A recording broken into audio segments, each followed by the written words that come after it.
Hi guys, welcome back to the JD channel. We've got some new stuff for you. I want to talk to you tonight about something called Diglossia. So in 2014 we brought you the Glosser. We're back bigger and badder and double with the Diglossia. So I want to start out over here, a word you probably haven't heard, which is bicameral. So bicameral is a language such as Latin that has two separate cases. So Latin has uppercase and lowercase, but you don't ever write Latin in a mixed case, so you don't mix the upper and lower to create words in Latin. It's one or the other. So that's your bicameral language. Now unicameral or unicase language, such as American Sign Language, is written only in one case. It only has all uppercase letters. English, on the other hand, is actually a mixed case language. So we actually do use both the upper and lower case language mixed together in certain ways, and those rules of mixing the upper and lower case create grammar that we are contractually obliged as a language to use. So Latin has both, same as English, but they use them differently. They always separate them, they always put them together.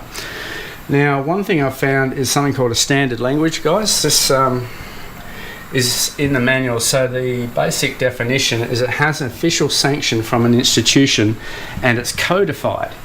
So there's a couple of codified languages there. So the Oxford for the English and the Chicago for the American English. Okay, guys, and they both reference each other. They're both exactly the same in what they say.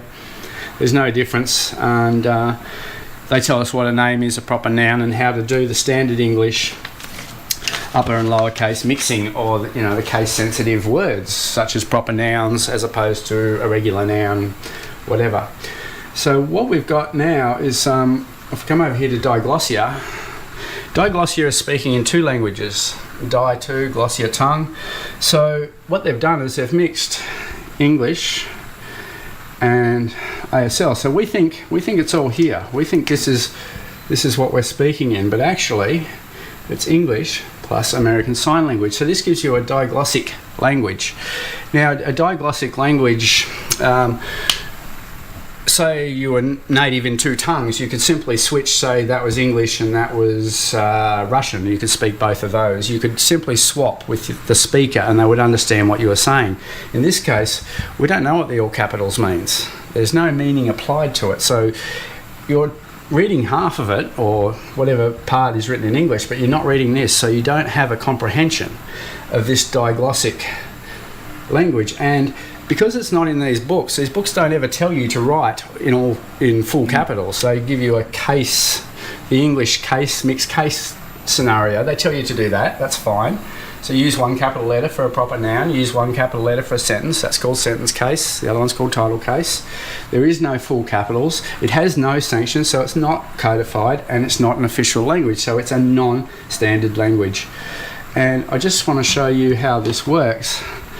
The Bible actually warns you of this, and without getting too religious. So what we end up with English, we think we're speaking English, but we're actually going down here. There it is. And guys, there it is. That's the serpent's tongue, the diglossic language, and it's telling you everything.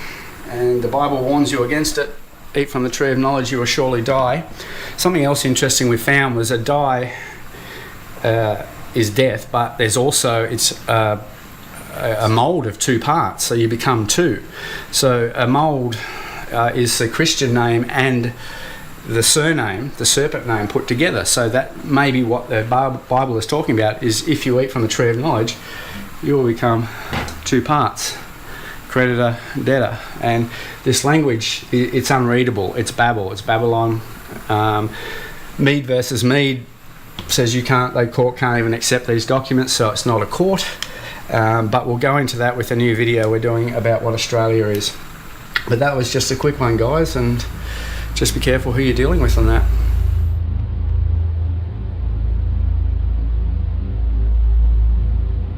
Okay, so the mistake everyone's making, and this is the deception, this is the fraud, the trick that they're using. You're making the mistake. You're thinking that a mixed language, a combination of ASL and English, is a mixed case language. And this is where your mistake is. So I can't write very well on that angle. So your mistake here is thinking these are these, and it's very easy because a mixed case language does have upper and lower case, and the mixed language is it's a unicase being mixed in with into that one. Yeah. So yeah, you end up with this mixed language here instead of your mixed case language being English. You end up with adding a unicameral, all capitals ASL, to end up with a mixed language, the diglossa, or the diglossic language there. So that's the mistake, and this is essentially how this entire fraud is working. And the entire world has basically been corrupted by that mixed case language being confused for a mixed language. And that's it.